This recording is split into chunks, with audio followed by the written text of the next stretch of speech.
Le prophète Isaïe est considéré comme l'un des plus grands hommes de Dieu ayant jamais marché sur cette terre. Son nom signifie « Le Seigneur est salut », reflétant ainsi son message de rédemption et d'espoir. Tout au long de son ministère, Isaïe a proclamé l'importance de la fidélité au Seigneur, délivrant des messages aussi bien durs que réconfortants, avec la promesse de restauration.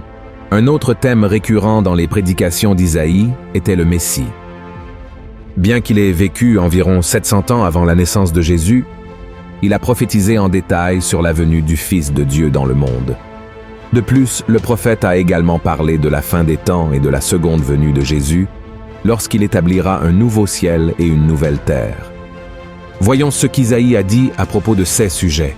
« Car, comme les nouveaux cieux, et la nouvelle terre que je vais créer subsisteront devant moi, dit l'Éternel. Ainsi subsisteront votre postérité et votre nom. À chaque nouvelle lune et à chaque sabbat, toute chair viendra se prosterner devant moi, dit l'Éternel. » Et c'est précisément sur ces révélations de Dieu à travers le prophète Isaïe que je souhaite discuter avec vous aujourd'hui. Le livre d'Isaïe contient 66 chapitres remplis de prophéties et d'avertissements qui sont pertinents pour notre époque. Avant de poursuivre, je vous invite à vous abonner à ma chaîne. Il vous suffit de cliquer sur le bouton d'abonnement sous la vidéo et à côté, vous trouverez l'icône d'une cloche. Il est important d'activer cette cloche pour recevoir toutes les notifications chaque fois que je publie une nouvelle vidéo. Chaque jour, je partage des messages, des prières et du contenu pour renforcer votre cheminement avec Dieu. Venez participer à cette aventure avec moi, d'accord? Allons-y. Le premier avertissement d'Isaïe est que les impies seront enveloppés par les ténèbres. Lisons ce qui est écrit dans les premiers versets du chapitre 60 d'Isaïe. « Lève-toi, sois éclairé, car ta lumière arrive, et la gloire de l'Éternel se lève sur toi. Voici, les ténèbres couvrent la terre, et l'obscurité les peuples.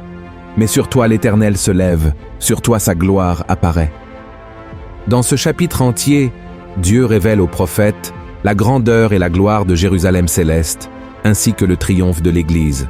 La vision d'Isaïe est très similaire à celle que l'apôtre Jean a eue dans l'Apocalypse 21 et 22, même si de nombreux siècles séparent ces révélations. Cela confirme la véracité et la cohérence de la parole de Dieu.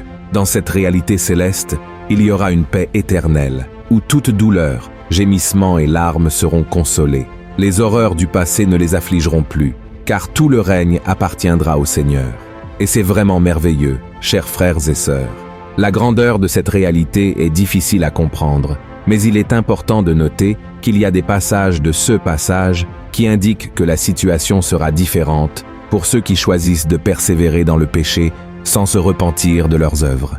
Isaïe décrit que les ténèbres les envelopperont, car le soleil et la lune n'existeront plus, et la lumière qui éclairera les enfants de Dieu viendra directement du Saint-Esprit. Nous ne savons ni le jour ni l'heure du retour de Jésus. C'est pourquoi nous devons être toujours prêts, faisant la volonté du Père, combattant le péché et résistant aux tentations du diable. Car tôt ou tard, les trompettes retentiront, et ceux qui ne seront pas aux côtés de Christ seront enveloppés par les ténèbres, comme cela s'est produit avec les Égyptiens lors des 10 plaies d'Égypte. Voyons ce que la Bible dit à propos de cette réalité future. L'Éternel dit à Moïse, « Étends ta main vers le ciel, et qu'il y ait des ténèbres sur le pays d'Égypte, et que l'on puisse les toucher. » Moïse étendit sa main vers le ciel, et il y eut d'épaisses ténèbres dans tout le pays d'Égypte, pendant 3 jours. On ne se voyait pas les uns les autres, et personne ne se leva de sa place pendant 3 jours. Mais il y avait de la lumière dans les lieux où habitaient tous les enfants d'Israël. Quand les ténèbres sont tombées sur l'Égypte pendant ces 3 jours, tout s'est figé. Aucun Égyptien n'a pu accomplir quoi que ce soit, car l'obscurité a totalement dominé. C'était une conséquence de la désobéissance et de l'entêtement du peuple égyptien. Cependant, à la fin des temps, selon les paroles du prophète Isaïe, les ténèbres seront encore plus intenses et durables.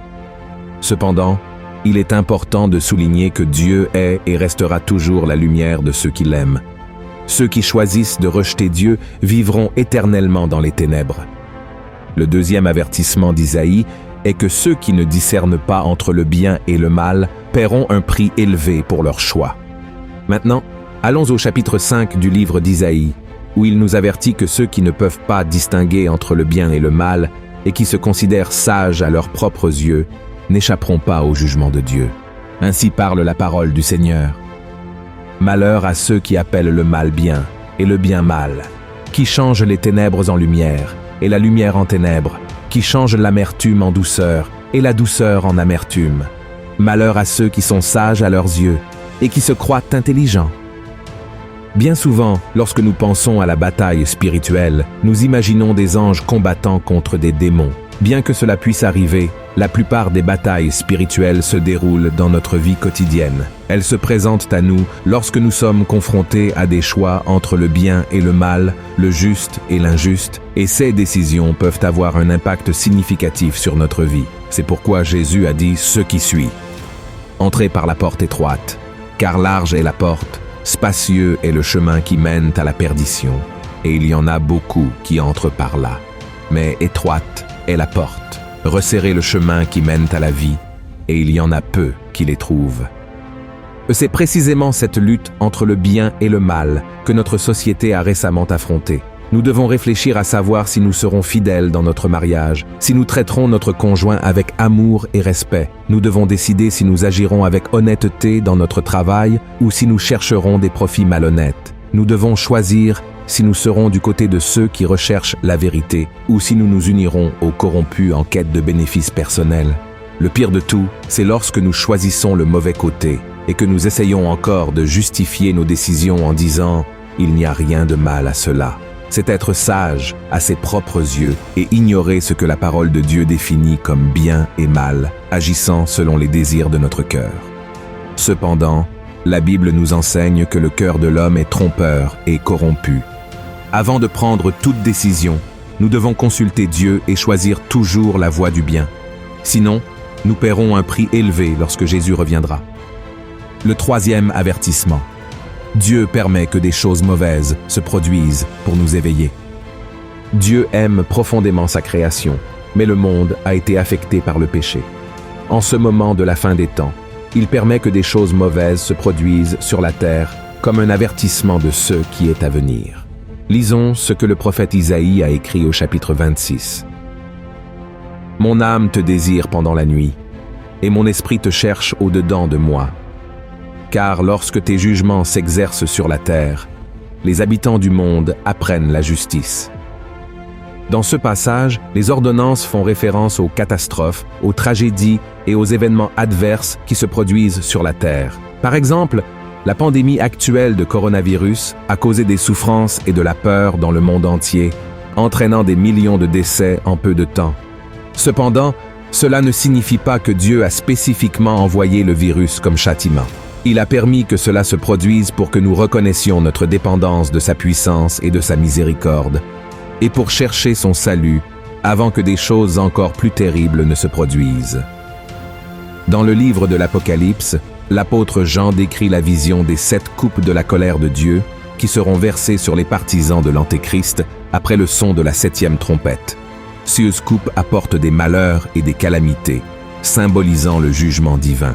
Le but d'Isaïe en nous avertissant de ces événements est de nous exhorter à remettre nos vies à Jésus et à vivre selon sa parole, afin que nous puissions trouver sécurité et salut au milieu des temps difficiles. Amen.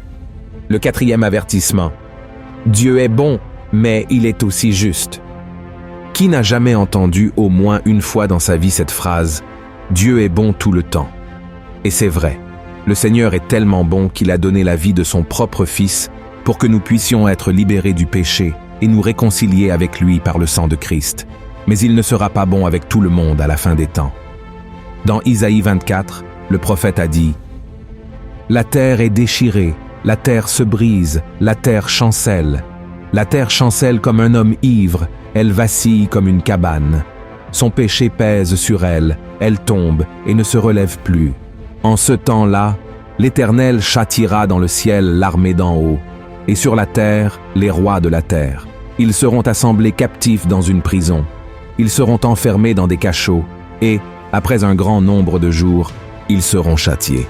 Comme nous pouvons le voir dans le 3e avertissement, ceux qui ont choisi de servir le diable plutôt que de servir Jésus seront punis par les jugements qui accompagneront les 7 coupes. Et tout cela ne se produira pas parce que Dieu est mauvais, mais parce que Christ est saint et qu'il ne peut pas vivre au milieu du péché. Dans le chapitre 13, le prophète Isaïe nous met en garde. « Voici, le jour de l'Éternel arrive, jour cruel, jour de colère et d'ardente fureur, qui réduira la terre en solitude et en exterminera les pécheurs. Car les étoiles des cieux et leurs astres ne feront plus briller leur lumière, le soleil s'obscurcira dès son lever, et la lune ne fera plus luire sa clarté. Je punirai le monde pour sa malice, et les méchants pour leurs iniquités. Je ferai cesser l'orgueil des hautains, et j'abattrai l'arrogance des tyrans. » Alors, si vous ne voulez pas faire partie de ce groupe de personnes qui seront condamnées à l'enfer, croyez en la mort et la résurrection de Jésus et vivez selon ces enseignements. Acceptez cet amour si grand de Dieu pour vous, car dans l'éternité avec lui, il n'y aura plus de douleur ni de souffrance. Amen. Et le 5e avertissement est « Cherchez le Seigneur pendant qu'il est temps. Qui peut nous garantir que demain nous nous réveillerons en vie? La Bible dit que notre vie est comme un souffle, et que nos jours sont comme une ombre passagère. C'est pourquoi le prophète Isaïe nous a avertis que nous devrions remettre notre vie au Seigneur dès que possible, car nous ne savons pas si nous aurons une autre opportunité demain. Voyez ce qu'il a dit au chapitre 55. « Cherchez l'Éternel pendant qu'il se trouve. Invoquez-le tandis qu'il est prêt. Que le méchant abandonne sa voie, et l'homme d'iniquité ses pensées. Qu'il retourne à l'Éternel, qui aura pitié de lui, à notre Dieu, qui ne se lasse pas de pardonner. Peu importe les erreurs que vous avez commises dans le passé, Dieu n'est pas préoccupé par cela. Ce qu'il veut, c'est que vous vous repentiez de vos péchés et que vous lui remettiez votre vie dès maintenant. Et pour cela, vous devez franchir 3 étapes importantes que je vais vous montrer maintenant. La première étape est de confesser vos péchés à Dieu. La Bible dit « Si nous confessons nos péchés, il est fidèle et juste pour nous les pardonner et pour nous purifier de toute iniquité. » Comme nous pouvons le voir, le pardon de Dieu est une promesse pour nous tous. Cependant, la décision de recevoir ce pardon et de se repentir des péchés nous appartient à chacun. Donc, mon frère, confessez vos péchés au Seigneur et croyez que vous avez déjà été pardonné. La deuxième étape est de choisir de marcher dans la lumière. Dans la Bible, il est écrit « La nouvelle que nous avons apprise de lui et que nous vous annonçons, c'est que Dieu est lumière et qu'il n'y a point en lui de ténèbres. Si nous disons que nous sommes en communion avec lui et que nous marchions dans les ténèbres, nous mentons et nous ne pratiquons pas la vérité. Mais si nous marchons dans la lumière, comme il est lui-même dans la lumière, nous sommes mutuellement en communion et le sang de Jésus son Fils nous purifie de tout péché. » Marcher dans la lumière signifie abandonner la vie de péché et permettre à Jésus de transformer notre esprit et notre cœur. Lorsque nous faisons cela, nous lui accordons la liberté de nous transformer quotidiennement et trouvons la force de vaincre le péché. La troisième étape est de ne plus se blâmer après avoir confessé vos péchés à Christ. Il vous a déjà pardonné et nous ne devrions pas nous accabler.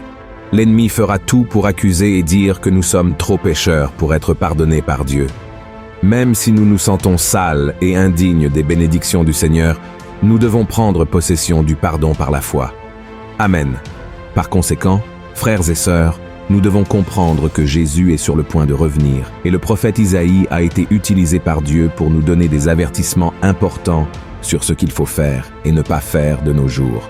Christ a payé un prix élevé pour nos vies et nous ne pouvons pas gaspiller cette opportunité d'être sauvés, comme nous l'avons vu. Les derniers jours seront terribles et vous n'avez pas besoin de souffrir avec les impies, mais pour cela, vous devez répondre à l'appel que Dieu vous fait aujourd'hui. Amen. Si vous avez aimé ce message, je vous demande de le partager dans les groupes WhatsApp et sur Facebook. Propageons le message de l'Évangile et suivez-moi ici, car chaque jour, je vais vous aider dans votre marche avec Dieu. Je vous attends dans la prochaine vidéo. Que Dieu vous bénisse.